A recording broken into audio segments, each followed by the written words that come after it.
ہمارے چینل میں خوش آمدید۔ تو چلیے شروع کرتے ہیں آج کی کہانی۔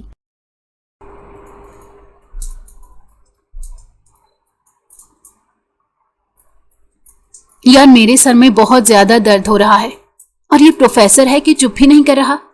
اب مجھے کوفت ہونے لگی ہے۔ ماہم نے اپنے ماتھے کو بے چینی سے مسلتے ہوئے کہا، اگر رات کے وقت نیند پوری کرنے کے بجائے کورین ڈرامے دیکھو گی تو یہی حال ہوگا۔ تمہیں کس نے کہا تھا کہ صبح 5 بجے تک بیٹھ کر ان کارٹونوں کو دیکھتی رہو؟ خبردار جو تم نے ان کو کارٹون کہا، ورنہ مجھ سے برا کوئی نہیں ہوگا۔ وہ دونوں ایک دوسرے سے جھگڑنے لگی تھیں، اس بات سے مکمل طور پر انجان کہ ان دونوں کی کلاس ہو رہی تھی اور پروفیسر اب سب کچھ چھوڑ چھاڑ کر پرسکون انداز میں بورڈ کے ساتھ ٹیک لگا کر ان دونوں کو دیکھ رہے تھے جو ابھی تک ایک دوسرے میں ہی گم تھی۔ محترمہ، اگر آپ کی گفتگو مکمل ہو گئی ہو تو آپ کلاس سے باہر جا سکتی ہیں۔ پروفیسر عدنان کی بات سن کر ان دونوں نے بے چارگی سے ان کے چہرے کی طرف دیکھا جہاں کہیں بھی رحم کے تاثرات نظر نہیں آ رہے تھے۔ سوری سر، انہوں نے کہنا چاہا مگر پروفیسر نے اپنے مارکر کی مدد سے دروازے کی طرف اشارہ کیا۔ اس بار بھی تمہاری وجہ سے ہم کلاس سے باہر نکل رہے ہیں، ماہم کی دوست نے اس کی بازو مضبوطی سے دبوچتے ہوئے کہا۔ وہ درد سے کرا اٹھی۔ آج ان لوگوں کا یونیورسٹی میں تیسرا دن تھا اور وہ تیسری بار کلاس سے باہر نکل رہی تھی۔ اب تو پوری کلاس کو ہی اندازہ ہو گیا تھا کہ وہ کس قدر قابل لڑکیاں ہیں۔ وہ اپنے دھیان میں چل رہی تھی کہ اچانک ہی وہاں پر رکھی ہوئی ایک چیئر سے ٹکرائی۔ اس سے پہلے کہ وہ زمین بوس ہوتی، آریان ملک نے اسے اپنی بازوؤں میں سمیٹ لیا۔ اس کے ساتھ ہی پوری کلاس میں ہوٹنگ ہونے لگی۔ اس کا چہرہ شرم کی وجہ سے لال ہو گیا تھا۔ اس کی حالت ایسی تھی جیسے کاٹو تو بدن میں لہو نہیں۔ اس کا بس نہیں چل رہا تھا وہ یہاں سے کسی ایسی جگہ پر جا کر چھپ جائے جہاں کوئی بھی اسے تلاش نہ کر پائے۔ مردوں کی ذات سے تو اسے ویسے بھی بہت خوف آتا تھا، کیونکہ جو کچھ اس کی ماں کے ساتھ ہوا تھا وہ کبھی بھول نہیں سکتی تھی۔ وہ جلدی سے اٹھ کر کھڑی ہو گئی۔ آئی ایم سوری، اس نے نرم لہجے میں کہا اور پھر اپنی دوست کا بازو پکڑ کر تیزی سے باہر نکل گئی۔ تم نے اس کے منہ پر رکھ کر تھپڑ کیوں نہیں مارا؟ اس کی اتنی ہمت کہ وہ تمہیں ہاتھ لگائے؟ فضا نے غصے کا اظہار کرتے ہوئے کہا۔ دیکھو میری بات سنو، اس میں اس کا کوئی قصور نہیں تھا، غلطی میری تھی، میں خود دیکھ کر نہیں چل رہی تھی۔ اس نے پوری کلاس کے سامنے تمہیں اپنی بازوؤں میں سمیٹا اور تم اس کو اتنا ہلکے لے رہی ہو۔ اس طرف سے مجھے کوئی بھی فرق نہیں پڑتا اور نہ ہی باقی لوگوں کے پاس اتنا ٹائم ہے کہ وہ اس بارے میں سوچیں گے۔ اور جہاں تک آریان ملک کا سوال ہے، مجھے تو وہ انسان لگتا ہی نہیں، وہ تو کوئی روبوٹ ہے۔ اب وہ دونوں اس کی برائیاں کرنا شروع ہو گئی تھی۔ ماہم کی عادت تھی وہ جو شروع ہوتی تو خاموش ہونے کا نام ہی نہیں لیتی تھی اور یہ بھی نہیں دیکھتی تھی کہ وہ کس جگہ پر کھڑی ہے۔ دراصل وہ آریان کے بینچ کے پاس ہی اپنے کچھ نوٹس گرا گئی تھی۔ آریان وہی نوٹس اس کو دینے کے لیے جا رہا تھا جب اس کی کانوں میں اس چھوٹی سی لڑکی کی آواز گونجی۔ مجھے تو وہ ایک نمبر کا عیاش طبیعت کا لگتا ہے۔ مجھے یوں محسوس ہوتا ہے جیسے وہ یہاں جان پوچھ کر معصوم بننے کا ڈرامہ کر رہا ہو، ورنہ سوچو ایک بہت بڑا وڈیرے کا بیٹا اس قدر شریف کیسے ہو سکتا ہے؟ محترمہ، اگر آپ دوسروں کی زندگی میں گھسنے کے بجائے اپنی زندگی پر توجہ دینے کی کوشش کریں گی تو آپ کے بہت سے معاملات خود بخود حل ہو جائیں گے۔ ٹھنڈے لہجے میں کہتے ہوئے اس نے ماہم کے نوٹس اس کے حوالے کیے۔ ماہم کی آنکھیں اپنی جگہ پر ٹھہر گئی تھیں، یوں لگ رہا تھا جیسے وہ پتھر کی بن گئی ہے۔ اس کے وہم و گمان میں بھی نہیں تھا کہ آریان ملک بوتل کے جن کی طرح وہاں حاضر ہو جائے گا۔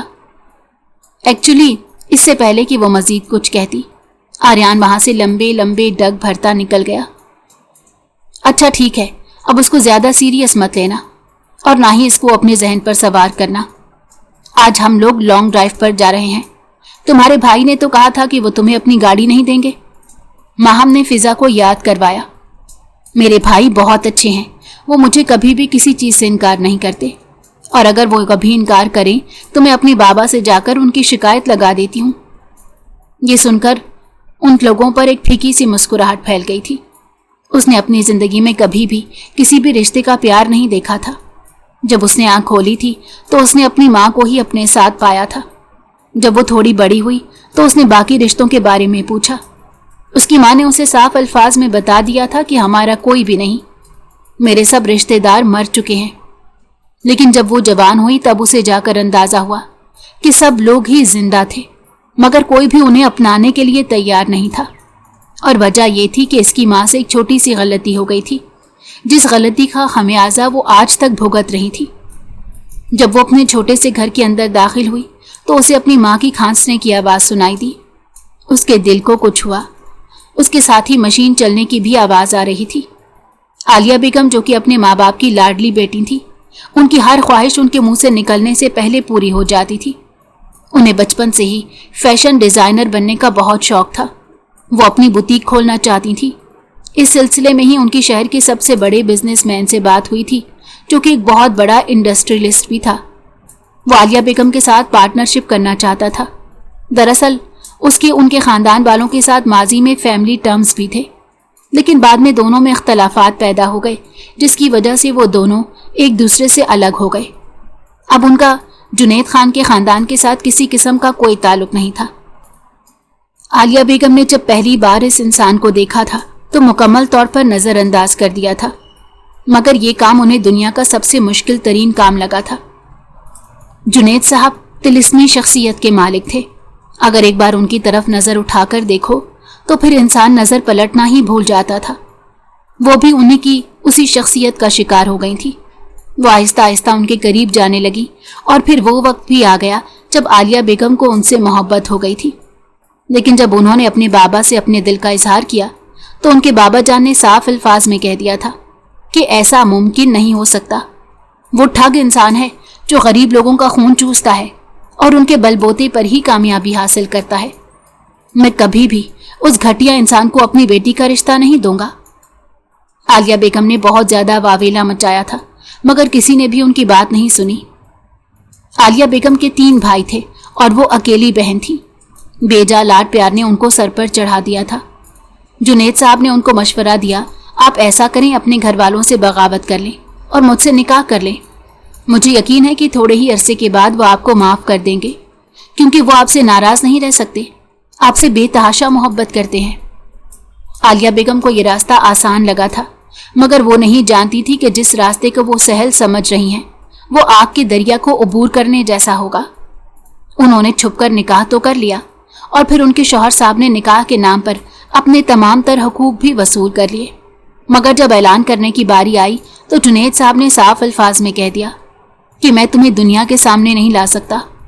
मैंने अपने वालिदैन से वादा किया है कि मैं अपने ख़ानदान की औरत से शादी करूंगा।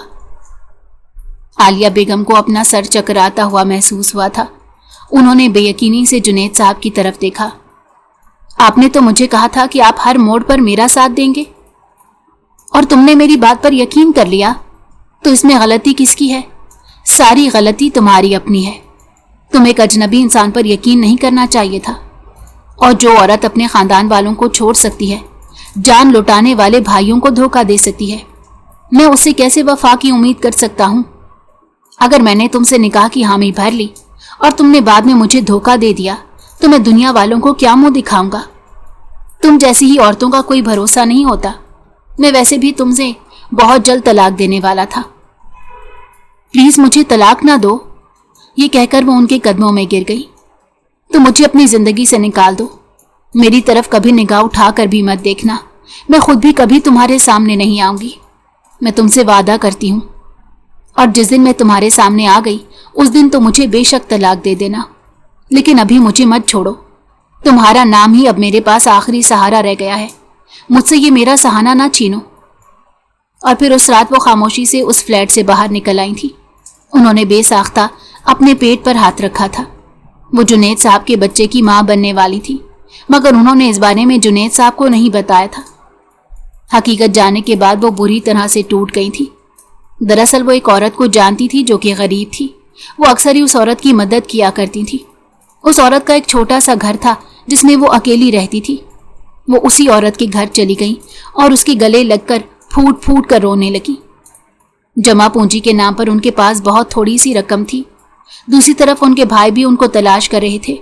वो जानती थी अगर वो अपने भाइयों के हत्थे लग गई तो वो अपने बच्चे को खो देंगी। इसी वजह से अब वो उनसे छुप रही थी और उनके पास ही एक रास्ता था कि वो उसी औरत के साथ रहना शुरू कर दे। वक्त का काम है गुजरना, और वो तेजी से गुजरता चला जा रहा था। उन्होंने एक बहुत ही प्यारी और खूबसूरत बेटी को जन्म दिया। अपने सीने से लगाकर वो काफी देर तक रोती रही। वो लड़की जो कि महलों में रहने की हकदार थी, अपनी माँ की गलतियों की वजह से एक छोटी सी झोंपड़ी नुमा घर में बैठी हुई थी। उस बूढ़ी औरत का इंतकाल हो गया था और उसके बाद ये घर भी आलिया बेगम के पास आ गया था। आलिया बेगम जो कि बहुत बड़ी फैशन डिजाइनर थी, अपनी बुटीक की ख्वाहिश तो वो कबूल नहीं कर पाई, लेकिन इस काम को उन्होंने अपना पेट पालने के लिए इस्तेमाल कर लिया। वो कपड़े सीती और जो पैसे मिलते उसे घर पर लगाती थी। बस इसी तरह से उनकी जिंदगी गुजर रही थी। हर रोज ही वो टीवी पर अपने शौहर जुनैद साहब की कामयाबियों के बारे में सुनती। जब उनकी बेटी थोड़ी बड़ी हुई तो वो अपनी माँ से सवाल करने लगी कि हम सब लोगों से अलग क्यों रह रहे हैं। आलिया बेगम ने उसे अपनी गलती के बारे में बता दिया था, मगर उसके बाप के बारे में कुछ नहीं बताया था। वो नहीं चाहती थी कि उनकी बेटी को धुतकारा जाए। जुनैद साहब घर के अंदर दाखिल हुए। किचन में ही उनकी बेगम साहिबा खड़ी थी। उन्होंने अपनी टाई की नॉट ढीली की और सोफे पर टेक लगाकर बैठे। अपना मोबाइल उठाया, अपने खास गार्ड को कॉल मिलाई। क्या उसके बारे में कुछ पता चला? उन्होंने धीमे लहजे में कहा, कहीं ऐसा ना हो कि उनकी बीवी आवाज सुन ले, क्योंकि उनकी बीवी बहुत सवाल करती थी। नहीं साहब जी, अभी तक तो आलिया बेगम के बारे में कुछ भी पता नहीं चला। ठीक है, जितना जल्दी हो सके उसे तलाश करो। ये बात वो पिछले कई सालों से अपने खास गार्ड को कह रहा था। उनका घर सुनसान था, उनकी कोई औलाद नहीं थी, उनकी बीवी बांझ थी। उन्होंने तीसरी शादी करने के बारे में नहीं सोचा था। उनको लग रहा था कि आलिया बेगम ने बद्दुआ दी है। उनकी बीवी बहुत ही नेक और पाक दामन थी, लेकिन वो थोड़ी सी शक्की मिजाज थी। वो उनके पहलू में ही आकर बैठ गई और उनके कंधे पर अपना सर रख दिया। जुनैद साहब ने प्यार से उनके बालों में उंगलियां फेरी। मुझे माफ कर दें, इस घर में जो कमी है मैं उसको कभी पूरा नहीं कर पाऊंगी। ये कहकर उनकी बीवी फूट फूट कर रोने लगी। इन्होंने बहुत ही प्यार से उसके आंसू साफ किए थे, मगर अब की बार उन्होंने कोई भी तसल्ली नहीं दी थी, क्योंकि वो खुद टूटे हुए थे। उन्हें खुद भी तसल्ली की जरूरत थी। इतना बड़ा ये बिजनेस, ये सारा कारोबार उनके जाने के बाद न जाने किसको मिलने वाला था। जब आलिया बेगम ने इतना बड़ा कदम उठाया था, तब आर्यान की उम्र सिर्फ और सिर्फ 7 साल थी, मगर वो अच्छी तरह से समझ गया था कि उसकी पुप्पो जान ने सबके मुंह पर कालक मली है। उस दिन के बाद ही उसे लड़कियों से नफरत हो गई थी। ना तो वो उनसे दोस्ती करता और ना ही वो उनसे फजूल बातचीत करता था। जब उसके बाबा उसकी पुप्पो जान को बुरे अल्फाज में याद करते थे तो उसके दिल में भी नफरत बढ़ जाती थी। अम्मी जान, आप हटें, मैं कपड़े सी देती हूँ। उसने भी अपनी माँ से सिलाई सीख ली थी। अरे नहीं, तुम्हारी कमर में दर्द निकल आएगा। और आपका क्या, आप भी तो इतनी तकलीफ में हैं, मगर उसके बावजूद सिलाई मशीन के सामने बैठी हैं। उसने अपनी माँ को हल्का सा डांटा तो वो धीमे अंदाज में मुस्कुराते हुए कहने लगी, मेरी तो किस्मत में यही लिखा है। मैं नहीं चाहती कि तुम्हारी किस्मत भी ऐसी हो। मामा, क्या मेरे बाबा वाकई फौत हो चुके हैं? उसने अपनी माँ के चेहरे की तरफ गौर से देखते हुए सवाल किया। हाँ, वो उसी दिन मर गए थे जिस दिन उन्होंने तुम्हें और मुझे कबूल करने से इनकार कर दिया था। एक दिन जब वो बहुत ज्यादा दुखी थी तो उन्होंने अपनी बेटी को सारी हकीकत बता दी। वो जानती थी कि उनकी बेटी रिश्तों की भूखी है। अगर उन्होंने उसे उनके बारे में बता दिया तो वो अपनी इज्जत नफ्स को कुचल देगी और उनकी मिन्नतें शुरू कर देगी, जबकि वो ऐसा नहीं चाहती थी। क्या उनको मेरी याद नहीं आती होगी? उसने बेसाख्ता अपनी माँ से सवाल किया। तुम इस बारे में क्यों सोच रही हो? बस दफा करो और नजरअंदाज करो। अपनी जिंदगी की तरफ तवज्जो दो। तुम्हें याद है ना कि तुमने बहुत मेहनत करनी है और एक बहुत बड़ी अफसर बनना है। जी अम्मी जान, मुझे बहुत अच्छे तरीके से याद है। आप फिक्र मत करें, आपका ये ख्वाब मैं जरूर पूरा करूंगी। अच्छा, मैं बहुत ज्यादा थक गई हूँ, कमरे में जाकर थोड़ा आराम करूंगी। आप मुझे मगरिब के वक्त उठा दीजिएगा। ये कहकर वो अपने कमरे की तरफ बढ़ गई। उसके जाने के बाद उन्होंने सिलाई मशीन के नीचे से कागज निकाला। आज उन्हें खून की उल्टी हुई थी। उन्होंने जाकर डॉक्टर से चेकअप करवाया था तो उन्हें पता चला था कि उन्हें कैंसर है, जो कि फाइनल स्टेज पर था। अब उन्हें अपनी बेटी की फिक्र हो रही थी। उन्होंने बेसाख्ता आसमान की तरफ देखा। आंसू खामोशी से उनकी आंखों से टूट कर बहने लगे।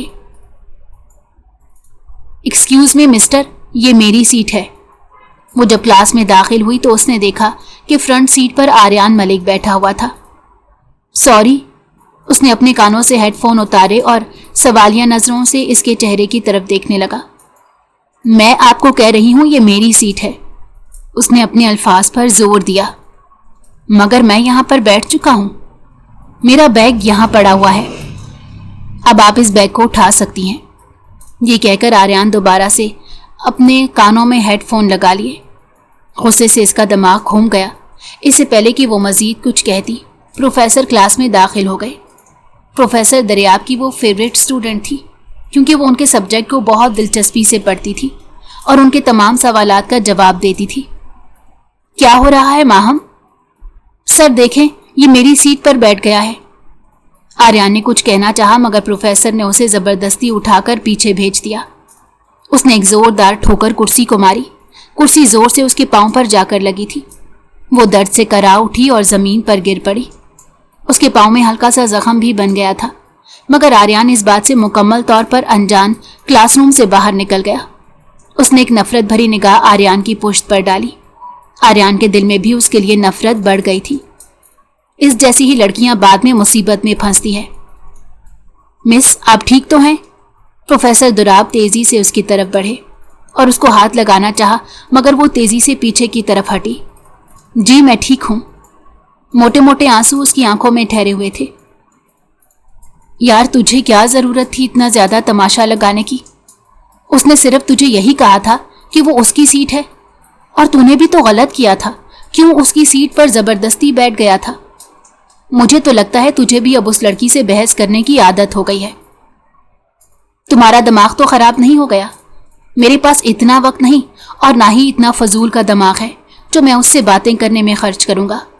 मुझे इस जैसी लड़कियों से कोई फर्क नहीं पड़ता। आर्यान साहब, आप बहुत बदल गए हैं, और ये बात मैं काफी दिनों से नोट कर रहा हूं। तुम कुछ भी कह लो, मगर तुम्हें अब उस लड़की की जात में दिलचस्पी हो गई है। तुम्हारा दिमाग खराब हो गया है, और कुछ भी नहीं। उसने अपने कंधे उचकाते हुए कहा और तेजी से वहां से चला गया।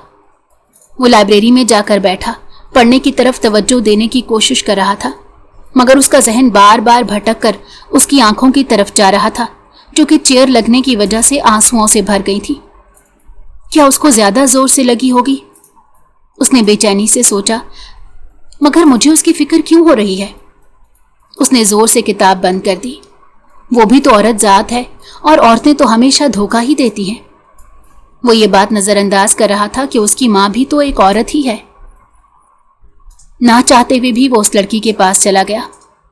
दिन के वक्त जो कुछ भी हुआ उसके लिए माजरत। वो इस वक्त कैंटीन में समोसों से इंसाफ करने में मसरूफ थी। उसके पाँव में पट्टी बंधी हुई थी, मगर उसका सेंस ऑफ ह्यूमर अभी भी वैसे का वैसा ही था। ओह हेलो मिस्टर, आप यहाँ पर क्यों आए? फिजा ने उसे देखते गुस्से से सवाल किया। मैं तुमसे बात नहीं कर रहा, उसने लापरवाही से जवाब दिया और फिर इस लड़की की तरफ मुतवज्जो हो गया। मोहतरमा, दिन के वक्त जो कुछ भी हुआ उसमें आपका भी कसूर था, मगर मुझे भी रिएक्ट नहीं करना चाहिए था। आपको ज्यादा चोट तो नहीं लगी? उसने एक नजर इसके पांव पर डाली जहां पर पट्टी बंधी हुई थी। हाँ, बस हड्डी नहीं टूटी और तो कोई कसर बाकी नहीं रही। फिजा ने फिर से गुफ्तगू में हिस्सा लेने की कोशिश की, मगर अब की बार दोनों ने उसे नजरअंदाज किया और उसकी बात का जवाब देना गवारा नहीं किया था। फिजा का मुंह सदमे से खुला का खुला रह गया। वाह भाई, यार यार ना रहा, प्यार प्यार ना रहा, ये कहकर वो वहां से उठकर चली गई थी। अब वो खामोश खड़े थे और एक दूसरे के चेहरे को ही देख रहे थे। मुझे लगता है मुझे यहां से जाना चाहिए, ये कहकर वो भी वहां से रफू चक्कर हो गया। वो इस वक्त तक उसकी पुश्त को देखती रही जब तक कि वो उसकी नजरों से ओझल नहीं हो गया था। असल में वो उसका सीनियर था, मगर कुछ सब्जेक्ट ऐसे थे जो वो उसके साथ ही लेता था, वरना तो उसका लास्ट सेमेस्टर चल रहा था। लेकिन ये सब्जेक्ट वो अपने शौक के चक्कर में पढ़ रहा था, और इस बारे में भी फिजा को उस छोटी सी लड़की को कुछ टाइम पहले ही पता चला था। और वो दोनों हैरान हो रहे थे कि आखिर किस कदर पागल लड़का है। हम तो शुक्र अदा करते हैं हमारे सब्जेक्ट्स कम हो गए और ये जानबूझकर अपने ऊपर बर्डन डाल रहा है। वो क्लास रूम से बाहर निकल रही थी कि जोर से किसी के सीने से जा टकराई। निगाहें उठाकर देखा तो सामने आर्यन साहब थे। तुम्हें एक जगह पर आराम क्यों नहीं? आर्यन ने बेजारियत से कहा। यही सवाल मैं आपसे भी पूछ सकती हूँ। कहीं ऐसा तो नहीं कि आप मेरा पीछा कर रहे हैं? देखो, इस तरह की खुशफहमी कभी भी अपने दिल में ना आने देना, क्योंकि मैं लड़कियों के पीछे नहीं भागता, लड़कियां मेरे पीछे आती हैं। ये सुनकर वो ऊंची ऊंची आवाज में हंसने लगे। इतना हंसी कि उसकी आंखों से पानी निकलने लगा। आर्यन ने पहली बार गौर किया था कि वो लड़की हंसती हुई बहुत प्यारी लगती थी। अभी तक वो दोनों एक दूसरे के खानदान के बारे में बिल्कुल नहीं जानते थे, और अगर हकीकत सामने आ जाती तो फिर एक नई क़यामत खड़ी हो जाती, क्योंकि वो अपने मामू से नफरत करती थी और वो भी अपनी पुप्पो से नफरत करता था। उसको लगता था कि मर्द जात एतबार के काबिल ही नहीं। आर्यन को लगता था कि औरत जात पर भरोसा करना मर्द की सबसे बड़ी बेवकूफ़ी है। वो दोनों ही अपनी अपनी जगह पर जख्मी शेर बने हुए थे। आप तो एक बहुत ही खतरनाक किस्म की खुशफहमी अपने दिल में पाल कर बैठे हुए हैं। लड़कियां आप जैसे इंसान की तरफ निगाह उठाकर भी देखना पसंद नहीं करती, जिसको औरत से बात करने की तमीज़ ही नहीं होती। आपसे बात करने से अच्छा है किसी दीवार के साथ जाकर बात कर लें। तो फिर यहां पर खड़ी क्यों अपना टाइम ज़ाया कर रही हो? दीवार से बातें करें। उसने बदतमीजी का मुजाहरा किया और उसके पहलू से निकलता चला गया। मैंने आपको माफ नहीं किया, वो ऊंची आवाज में चिल्लाई। वो एक लम्हे के लिए अपनी जगह पर रुका, निगाहें फेर कर देखा जहां वो मुंह फुलाए बाजू लपेटे खड़ी थी और गुस्से से उसी को घूर रही थी। सॉरी मोहतरमा, मैंने कहा है कि मैंने आपको माफ नहीं किया। आपने कल मेरे पांव पर कुर्सी मारी थी, मैंने उसके लिए आपको माफ नहीं किया और मैं कभी माफ नहीं करूंगी। छोटे बच्चों की तरह ऐलान करके वो वहां से चली गई थी। पागल लड़की, उसने कहा और धीमे से मुस्कुरा दिया। निगाहें फेर कर देखा तो शहरियार खूनख्वार नजरों से उसके चेहरे की तरफ देख रहा था। वो लड़की तुझे जलील करके गई है और तू मुस्कुरा रहा है? यार पागल तो नहीं, मैं कब हंसा? वो फौरन ही मुकर गया, मगर दिल ही दिल में उसे अभी भी हंसी आ रही थी। पेपर्स के दिन सर पर आ चुके थे। सभी पेपर्स के लिए बहुत ज्यादा परेशान थे। समझ नहीं आ रही थी क्या करें, क्योंकि उन सबको बहुत ही सख्त प्रोफेसर मिले थे। सिर्फ प्रोफेसर दुराब ही थे जो अच्छे थे और जो पेपर्स में जरा सी रिलैक्सेशन देते थे, वरना बाकी प्रोफेसर ने कोई कसर नहीं छोड़ी थी। जब वो पेपर देकर बाहर निकली तो उसने देखा उसके मोबाइल पर सैकड़ों के हिसाब से कॉल्स आई हुई थी। उसका दिल जोर जोर से धड़कने लगा। उसकी माँ के नंबर से पिछले 1 घंटे से मुसलसल कॉल्स आ रही थी। वो तेजी से बाहर निकली। उसने मोहल्ले की एक औरत को कॉल की जो कि उसकी माँ की अच्छी दोस्त भी थी। इसने उनसे पूछा कि मेरी मामा की कॉल्स आई हुई हैं, सब ठीक तो है? बेटा जल्दी से आ जाओ, तुम्हारी मामा की तबीयत बहुत ज़्यादा ख़राब है।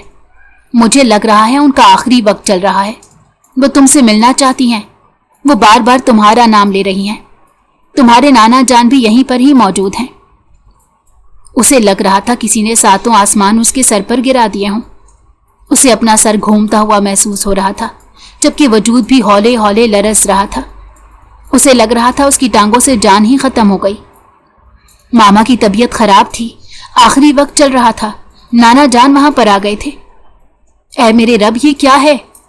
उसने अपने बाल बेचैनी से खींचते हुए कहा। आर्यन जो कि इस वक्त ग्राउंड में ही खड़ा था, उस लड़की को लड़खड़ाते देखकर तेजी से उसकी तरफ बढ़ा। आप ठीक तो हैं? मुझे घर जाना है, मुझे मेरे घर ड्रॉप कर दो। उसने खाली खाली नजरों से आर्यन के चेहरे की तरफ देखते हुए कहा, क्योंकि जानती थी कि फिजा को काफी टाइम लग जाएगा, क्योंकि वो हमेशा ही लास्ट में उठती थी। यहाँ से बस स्टॉप भी 15 मिनट के फासले पर था और बाहर कोई रिक्शा भी खड़ा नहीं था, क्योंकि वो एलीट यूनिवर्सिटी थी, जबकि वो वहां पर स्कॉलरशिप पर पढ़ रही थी। आर्यन कभी भी उसकी बात ना मानता और ना ही कभी उसे अपनी गाड़ी में बैठने की इजाजत देता, मगर इसकी हालत देखकर मजबूर हो गया। मैं गाड़ी निकालता हूं, तुम मेन दरवाजे पर जाकर खड़ी हो। वो खामोशी से उसकी गाड़ी में बैठी और अपने घर से थोड़े ही फासले पर उसने आर्यन को गाड़ी रोकने का कहा और कुछ भी कहे बगैर बाहर निकल गई। किस कदर बदतहजीब लड़की है ये। आर्यान ने गुस्से से कहा और गाड़ी रिवर्स करके ले गया। मुझे इस लड़की की मदद करनी ही नहीं चाहिए थी। वो मजबूत कदम उठाती घर के अंदर दाखिल हुई। पूरा मोहल्ला उसके घर में जमा हो गया था। सारी औरतें एक दूसरे के कानों में घुसी सरगोशियां कर रही थी। भाई, ये औरत तो बहुत ही अमीर घराने की निकली। एक औरत की आवाज उसके कानों में पड़ी। इसने अपने डगमगाते हुए कदमों को संभाला और कमरे में दाखिल हो गई, जहां पर एक बूढ़ा आदमी उसकी मां के पहलू में बैठा हुआ था और उनसे शिकवे कर रहा था कि तुम मेरे पास क्यों नहीं आई? तुम जानती थी कि मैं तुमसे नाराज नहीं रह सकता। तुम सोच भी नहीं सकती थी मैंने तुम्हें कितना तलाश किया। बाबा, मैं बहुत ज्यादा डर गई थी। मुझे लग रहा था भाई लोग मुझे जान से मार देंगे। उस वक्त मैं उम्मीद से थी। मैं अपनी बच्ची को खोना नहीं चाहती थी, उन्होंने रोते हुए कहा। इकराम साहब उनके हाथों पर अपना माथा रखे फूट फूट कर रो रहे थे। अपनी लाडली बेटी को इस हालत में देखकर उनका दिल टुकड़े टुकड़े हो गया था। अचानक ही उन्होंने अपना सर उठाया और उनकी निगाहें अपनी नवासी पर जम गई। वो बिल्कुल अपनी मां जैसी थी, उसी की तरह खूबसूरत और भोली भाली शक्ल की। आलिया बेगम ने अपनी बेटी को अपने पास आने का इशारा किया। वो भागती हुई अपनी मां के पास गई और उनके गले लगकर रोने लगी। अम्मी, आपको क्या हो गया? चले मेरे साथ, अस्पताल चलें। नहीं बेटा, अब अस्पताल जाने का वक्त खत्म हो गया है, उन्होंने धीमे लहजे में कहा। मैं अपने आखिरी वक्त में तुम्हें तुम्हारे नाना के हवाले करती हूं। उन्होंने ये कहकर इसका हाथ अपने बाबा के हाथों में दे दिया। बाबा, मेरी बेटी का बहुत ज्यादा ख्याल रखिएगा। मैंने हमेशा इसे दुखों से बचा कर रखा है। मैंने इसको अपनी जान से भी ज्यादा चाहा है। ये मेरी सबसे कीमती शय है। यही मेरा कीमती असासा है। जितनी मोहब्बत आप मुझसे करते थे उतनी मोहब्बत आप इससे भी कीजिएगा। और आर्यान, उसको मेरा आखिरी पैगाम दे दीजिएगा। उसको कहिएगा उसकी पुप्पू आज तक उसे नहीं भूल पाई। वो अपनी पुप्पो का फेवरेट भतीजा था। वो बहुत मुश्किल से और ठहर ठहर कर बात कर रही थी। उनकी सांसें बार बार उखड़ रही थी और फिर अचानक ही उनकी नाक से हल्का सा खून निकला। उनके वजूद को झटका लग रहा था। अकराम साहब उनको अस्पताल लेकर जाना चाहते थे, मगर उन्हें मौका ही ना मिल सका और उनकी बेटी उनके बाजुओं में ही दम तोड़ गई। वो बेटी जिनसे वो बेतहाशा मोहब्बत करते थे, जो उनके लिए उनकी कुल कायनात थी, वो इस फानी दुनिया से रुखसत हो चुकी थी। वो अपनी माँ के पास बैठकर धाड़े मार मार कर रोने लगी। उसे खुद पर गुस्सा आ रहा था। जब उसकी माँ की तबीयत खराब होती थी तो वो अपनी माँ को अस्पताल क्यों नहीं लेकर गई? ये बात तो सच थी कि उसने हर मुमकिन कोशिश की थी, मगर उसकी माँ हमेशा कहती थी कि मैं ठीक हूँ। मैं तुम्हारी गैर मौजूदगी में डॉक्टर के पास गई थी। उन्होंने मुझे कहा है कि परेशानी वाली कोई बात नहीं। और वो अपनी माँ ही की बातों को सच मान लेती थी। वो अपने नाना जान से भी नाराज थी, मगर जब उसकी माँ ने इस बात का एतराफ़ किया कि वो खुद अपनी मर्जी से अपने बाबा के पास नहीं गई, तो नाना जान से नाराज़गी भी ख़त्म हो गई, क्योंकि वो सिर्फ और सिर्फ गलत फहमी थी और कुछ भी नहीं। वो उनके साथ हवेली आ चुकी थी। आर्यान ने जब उसे अपने दादा के पहलू में देखा तो हैरान रह गया। उसको शिद्दत से कुछ गलत होने का एहसास हुआ था और थोड़ी ही देर में कुछ लोग एक मैयत उठाकर हवेली के अंदर दाखिल हुए। अकराम साहब ने ऐलान कर दिया था कि मेरी बेटी का जनाजा इस घर से ही उठेगा, और सब लोग बिल्कुल खामोश थे। आर्यान ने गुस्से से अपनी मुट्ठी भींच ली थी। दादा जान, ये वही बेटी है ना जिसकी वजह से आप सारी दुनिया के सामने जलील और रुस्वा हो गए थे? बस बहुत हो गया। मैं दोबारा तुम्हारे मुंह से इस तरह की बातें ना सुनूं, वरना मैं समझ जाऊंगा कि तुम मेरे लिए मर चुके हो। दादा जान, उसे अपनी आवाज़ किसी गहरी खाई से आती मालूम हुई थी। जब उसे ये पता चला था कि वो उसकी पुप्पो की बेटी है तो वो उसे नफरत की निगाह से देखता वहां से बाहर निकल गया। मगर इस वक्त माहम को किसी की नफरत से कोई फर्क नहीं पड़ता था। उसका बहुत बड़ा नुकसान हो गया था। उसकी जान से भी ज्यादा माँ उसे छोड़कर चली गई थी। वो भाई जो कहते थे कि हम अपनी बहन को कबूल नहीं करेंगे, वो अब उसकी मौत पर आंसू बहा रहे थे। हवेली में सोग फैला हुआ था। उसके सब मामू ने उसके सर पर प्यार से हाथ रखा था और उसे अपनाइयत का एहसास दिलाया था। उसकी मुमानियां भी बहुत अच्छी थी। सिर्फ एक ही शख्स था जो नफरत का इजहार कर रहा था, और वो शख्स था आर्यान। रात के वक्त जब उसने अपने दादा जान की बात सुनी तो उसने साफ इनकार कर दिया। वो तो हत्थे से ही उखड़ गया कि मैं इस लड़की से निकाह नहीं करूंगा। मैं इस लड़की से शदीद नफरत करता हूं। आप भूल गए हैं कि पुप्पो ने हमारे साथ क्या किया था? उससे गलती हो गई थी और उसे अब अपनी गलती की सजा भी मिल गई है। वो तुमसे बेतहाशा मोहब्बत करती थी। मैं तो खुदा का शुक्र अदा कर रहा हूं उसने तुम्हारा ये रूप नहीं देखा, वरना वो बुरी तरह टूट जाती। और मैं जो टूटा था बाबा, उसका क्या? पुप्पो जान ये बात जानती थी कि मैं उनसे किस हद तक अटैच हूं। मैंने तो अपनी मामा से भी ज्यादा मैं उनके करीब था। मैं तो उन्हें अपनी माँ कहकर भी पुकारने लगा था। फिर भी उन्होंने मेरे साथ वो सलूक किया। सिर्फ तुम्हारे साथ ही ज्यादती नहीं हुई थी, सबके साथ ज्यादती हुई थी, और ज्यादती करने वाला उसका खामियाजा भुगत चुका है। अब वो इस दुनिया से जा चुकी है। अगर तुम उसे अच्छे अल्फाज में याद नहीं कर सकते तो उसे बुरे अल्फाज में याद मत करो। तुम्हारा निकाह हर सूरत उस लड़की से होगा, और अगर तुमने मेरी बात ना मानी तो तुम मेरा मरा मुंह देखोगे। अपने दादा जान की वजह से वो मजबूर हो गया था। वो भी अपनी माँ की आखिरी ख्वाहिश की वजह से बेबस थी, वरना वो कभी भी आर्यान जैसे शख्स के साथ निकाह ना करती जो उसकी माँ को बुरे अल्फाज में याद कर रहा था।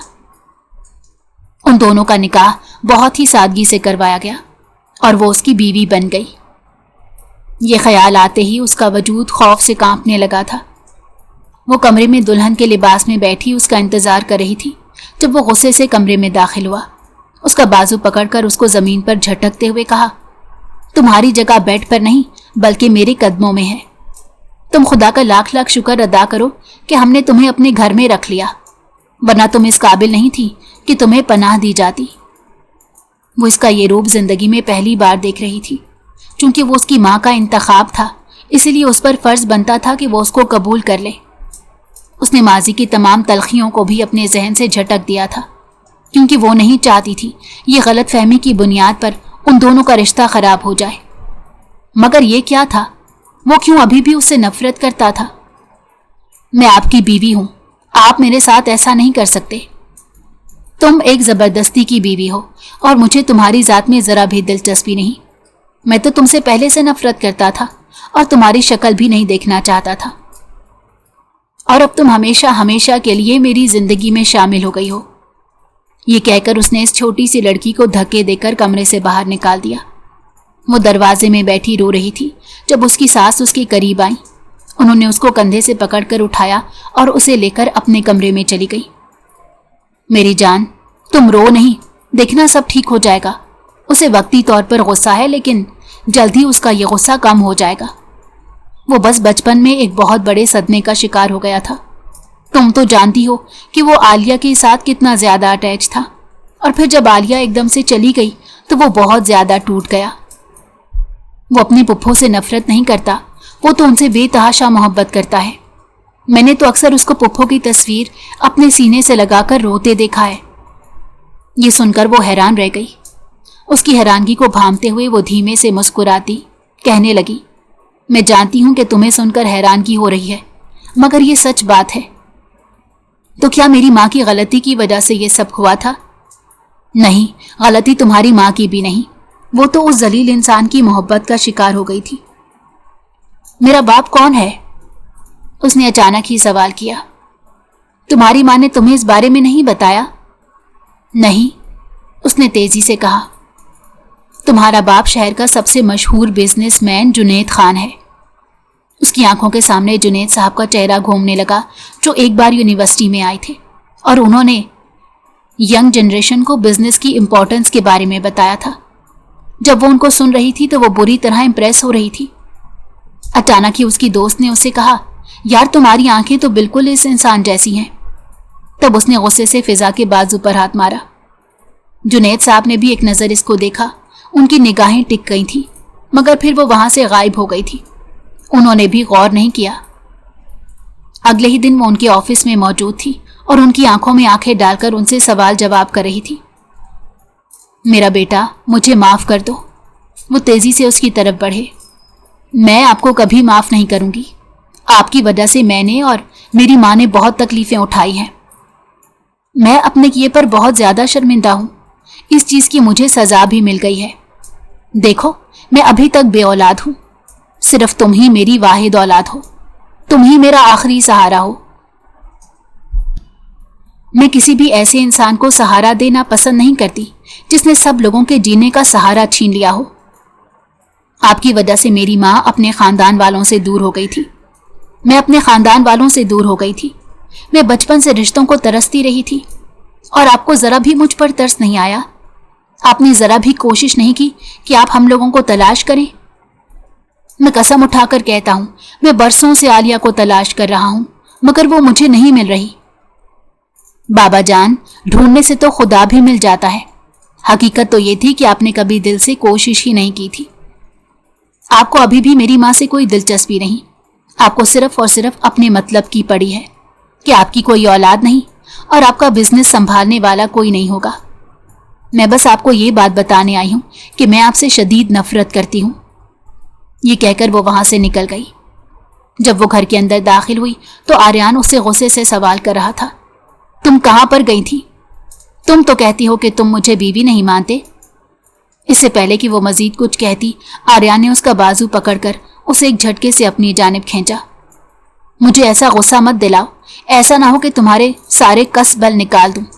जो पूछ रहा हूं मुझे उसका जवाब दो। मैं अपने बाबा से मिलने गई थी। और कहीं ऐसा तो नहीं कि अब तुम अपने बाबा के साथ भी अपना ताल्लुक बहाल करना चाहती हो? उसे भी जुनैद साहब के साथ नफरत थी। मैं उस इंसान के साथ अपना रिश्ता बहाल नहीं कर सकती। मैं बस उनको बताने गई थी कि मैं उनसे नफरत करती हूं। कल से तुम मेरे साथ यूनिवर्सिटी जा रही हो, आर्यान ने नरम लहजे में कहा और वहां से चला गया, जबकि वो खुलकर मुस्कुरा दी। उसकी सास ठीक कहती थी कि आर्यान सख्त दिल का मालिक नहीं है, वो बस गुस्से का थोड़ा सा तेज है, और जब उसका गुस्सा उतरता था तो उसका दिमाग अपनी जगह पर वापस आ जाता था। अगले दिन वो उसके साथ यूनिवर्सिटी गई। वहां पर कुछ लड़कों के साथ बात कर रही थी जब आर्यान वहां पहुंच गया और उसका बाजू पकड़कर उसे जबरदस्ती अपने साथ ले गया। तुम्हें कितनी बार समझाया है, फजूल में दूसरे लड़कों के साथ बातें मत किया करो। ये बात मुझे पहली बार समझा रहे हैं, उसने मासूमियत से आंखें टिमटिमाते कहा। तो फिर अब इस बात पर अमल भी करना, क्योंकि दूसरे मर्दों के साथ तुम्हारा बातें करना मुझे नहीं पसंद। क्या आप जेलिस हो रहे हैं? जेलिस का तो मुझे नहीं पता, मगर मुझे गुस्सा आ रहा है क्योंकि तुम मेरे निकाह में हो। सिर्फ मैं तुम पर हक रखता हूं, बाकी किसी को भी ये इजाजत नहीं कि वो तुमसे फ्री होने की कोशिश करे। मगर वो मुझसे सिर्फ यूनिवर्सिटी के मामले में। आर्यान ने उसके मुंह पर उंगली रखकर उसको खामोश करा दिया। जुनैद साहब अब उनके घर पर बैठे हुए थे। वो उसके नाना के कदमों में गिरे हुए थे और उनकी मिन्नतें कर रहे थे। बेटी तो पराई होती है, तुमने बेटी की शादी तो करनी ही थी, इसलिए पहले ही मैं इसकी शादी अपने पोते से कर चुका हूं। अब वो इस घर की बहू है। बाबा जान, मुझे हर चीज मंजूर है, आप जहां चाहें उसका निकाह करें, मुझे उस पर कोई एतराज नहीं। सिर्फ और सिर्फ मुझे एक बार माफ कर दें। आप नहीं जानते कि उस दिन के बाद मैं कितना ज्यादा बेचैन हूं। मैंने उस औरत को वहां से निकाल तो दिया, मगर उसके बाद मेरी बर्बादी के दिन शुरू हो गए थे। ये कहकर वो फिर से फूट फूट कर रोने लगे, जबकि वो दरवाजे में खड़ी अपने बाप को रोते देख रही थी। वो अपने दिल को कितना भी सख्त क्यों ना कर लेती, मगर वो उसके बाबा जान थे और वो उनका खून थी। अकराम साहब ने अपनी पोती को कमरे में बुलाया और उसे उसकी माँ का एक और हुक्म भी सुना दिया। उसकी माँ की यह भी ख्वाहिश थी कि वो अपने बाप को माफ कर दे। उसकी माँ ने मरने से पहले हर मुमकिन कोशिश की थी कि वो अपने हर रिश्ते के करीब हो जाए। इसने जख्मी नजरों से अपने नाना की तरफ देखा, क्योंकि ये बहुत ही मुश्किल काम था। क्योंकि ये उसकी माँ का हुक्म था, इसीलिए उसने अपने बाप को माफ कर दिया और उनको बाबा कहकर पुकारा, मगर वो उनके साथ नहीं गई थी। कुछ दिन गुजरे थे कि उसने आर्यान को कहा कि मेरे घर में कुछ चीजें रह गई हैं, मैं वो लेने जाना चाहती हूँ। क्या मैं किसी मुलाजिम के साथ चली जाऊं? नहीं, मैं खुद तुम्हारे साथ जाऊंगा। जब वो वहां पर पहुंचा तो वो अलमारी से उसकी चीजें निकाल रहा था, जब बहुत सी तस्वीरें उसके कदमों में गिर गईं। वो सारी उसी की तस्वीरें थी जो कटी हुई थी। दरअसल वो अपने पुप्पो का फेवरेट भांजा था। वो अक्सर ही उसको याद करती थी और उसकी तस्वीरें निकाल कर देखती रहती थी, और ये सब कुछ वो अपनी बेटी से भी छुप कर करती थी। जानती थी अगर बेटी को पता चला तो वो उनसे सवाल करेगी। वो वहीं जमीन पर बैठ गया। اس دن اس نے آریان کو پہلی بار روتے ہوئے دیکھا تھا۔ پھپھو جان، کاش آپ وہ غلطی نہ کرتی تو آج ہم لوگ کتنے خوش ہوتے۔ اس نے آریان کے کندھے پر ہاتھ رکھا اور پھر آہستگی سے اسے اپنے گلے سے لگا لیا۔ آریان نے اپنے دل سے ہر طرح کی نفرت نکال دی تھی، کیونکہ جس پھپھو نے اسے ہمیشہ یاد رکھا تھا وہ کیسے ان کی بیٹی کے ساتھ زیادتی کر سکتا تھا۔ اور یہ بات بھی سچ تھی کہ وہ اس لڑکی سے محبت کرتا تھا، مگر اس بات کا اعتراف کرنے کے لیے تیار نہیں تھا۔ محبت اسے اسی دن ہو گئی تھی جب اس نے اس لڑکی کو پہلے دن یونیورسٹی میں دیکھا تھا۔ وہ اسے اپنی پھپھو جیسی ہی لگی تھی، اور شاید یہی وجہ تھی کہ اس کا دل اس کی طرف مائل ہوا تھا۔ سب کچھ ٹھیک ہو گیا تھا۔ وہ اب اپنے سب خونی رشتوں کے قریب تھی، مگر قیمتی رشتہ کھو چکی تھی، اور وہ رشتہ اس کی ماں کا تھا۔